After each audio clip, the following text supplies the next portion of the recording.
happening and their walls were tumbling down around them. Like, this is not some group of deranged hippies talking about the end of the world. It's happening second by second as we speak. We're getting closer and closer to a critical time in our life evolution and society's evolution, and it's amazing to be here and experience that.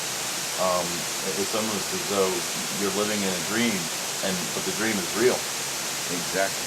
And I, for one, want to take responsibility for that dream and try to make a difference and try to help people understand that we all can make a difference, whether it's picking up your own trash or picking up other people's trash or loving your people that surround you as brothers and sisters, because that's what we all are.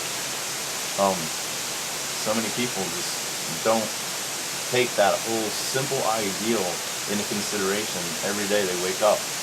That's what we're here for, to love each other and love our surroundings and love Mother Earth. For instance, imagine waking up every morning and looking at your time clocks and running for your life. For what purpose? Unless you really have understood life, you've become enslaved, and it's very hard. It's not negative, it's just a fact. And I'm saying that now that Mother Nature is now starting to shake the same way as most societies, like for instance America, you know that the rate of different diseases that we've all gotten, and that comes from the same fact that we've forgotten how to eat. We've forgotten how to be in the here and now. Very few of us just fast. We're so caught up in time and space, but just in time that we've made on a clock. But we don't have time to look at a beautiful flower, walk out, have a beautiful, peaceful day with a walk somewhere, go to a nice, beautiful beach. And I don't mean just to do this once every month or once a week. I mean living life like we really live life, and not be so caught up in how much money it would cost. You brought up an interesting point, Louis, about time. You know, I should be able to quote it, because the Mayas have their calendar is built on a 13-month cycle, and it's in tune with the moon, not the sun. And because it's also perfectly aligned with the woman's 28-day menstrual cycle. So when you look at this watch that mankind created thousands of years ago, it's part of the problem. We're out of sync. We're not in sync. We should go back to that 13-month calendar. Exactly. We should be in tune with Mother Earth and the moon and the stars and the cosmos, and we're not. With so far off out of tune, as I was saying, that the diseases, diabetes, for one. How much, what is it? It's taking on children now, because we're so out of whack and running in speed, but not with Mother Earth. We have forgotten what Mother Earth's about. Notice now that you go shopping, you see the word organic all over the place. And that's because some of us are still conscious, and we're trying our best to give back a little bit, to really recycle, to start living like real people, and not people enslaved with time by a little gadget that they have around their arms. Because all societies have worked, all of them. There is no, I've never heard of a lazy society.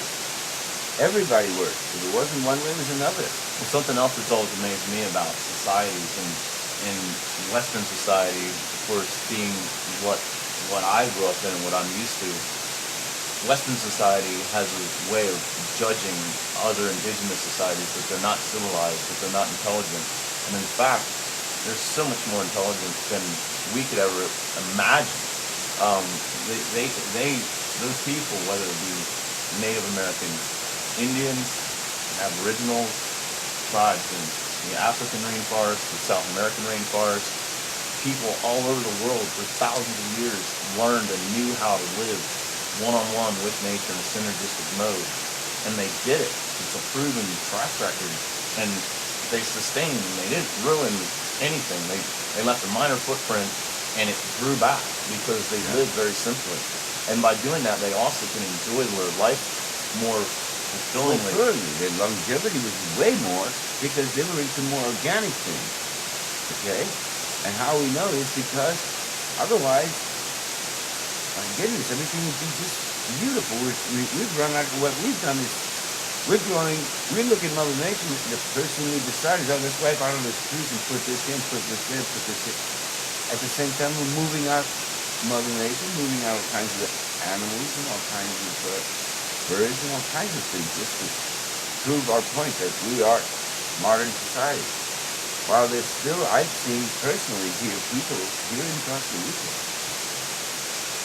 that live with minimal damage to anything. And I've seen them. They're called here, they call Solitas, which is indigenous people. And they're still around. Something else that I've found amazing throughout my years on this earth is how most people in Western society normally just think and understand that animals are beings that don't think and they can't understand. They don't have a comprehension level, which in fact I believe that they're probably just as intelligent, if not more so than we are. I mean, what is the definition of intelligence? You go into that and go on and on and on. But they understand so much more than anybody ever typically imagined.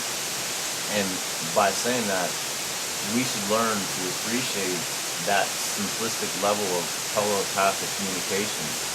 And I think that's something that's been lost too through this Western materialism and all this synthetic junk, the cell phones, the texting, the TVs, the microwaves, the radio towers. It's pollution, and it distorts your own atmosphere and your own self-being. If we could get away from that and start concentrating on sustainable energy, sustainable technology, and a more simplistic, cohesive way of life, the world couldn't help but become a better place.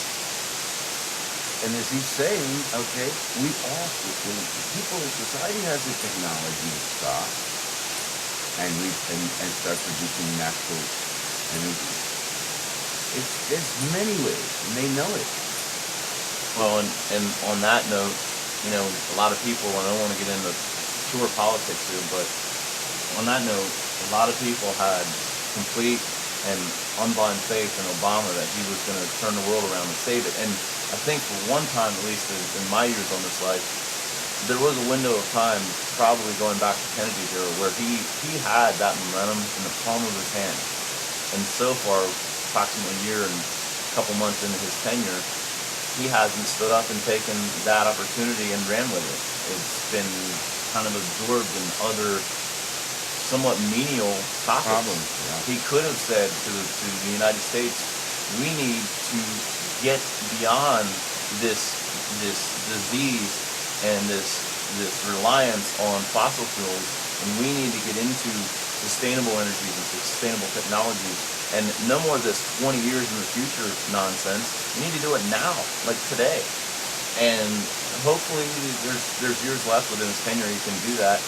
But outside of him being one person, the rest of the world needs to realize that. Whether it's not about the United States president, it's about the whole world and this consumer-based, pollution-based, never-ending absorption of the raw materials that we should cherish instead of destroy. That's the problem with what's going on today in the world. Everybody wants to live, but nobody wants to love the beauty of Mother Nature. Everybody wants something bigger and better, but nobody loves Mother Nature. They've forgotten Mother Nature. What really getting into kind of a humorous note there for a moment, what always makes me smile, makes me laugh is I somehow, when I was 10, 12 years old, I could never forget this moment. I was sitting at the dinner table with my parents, and I was thinking deeply of, I just got done reading a book by Phil McKibben. I was probably 12 or 13 years old, and it was called The End of Nature. And again, this was 1982, give or take, 1980-ish.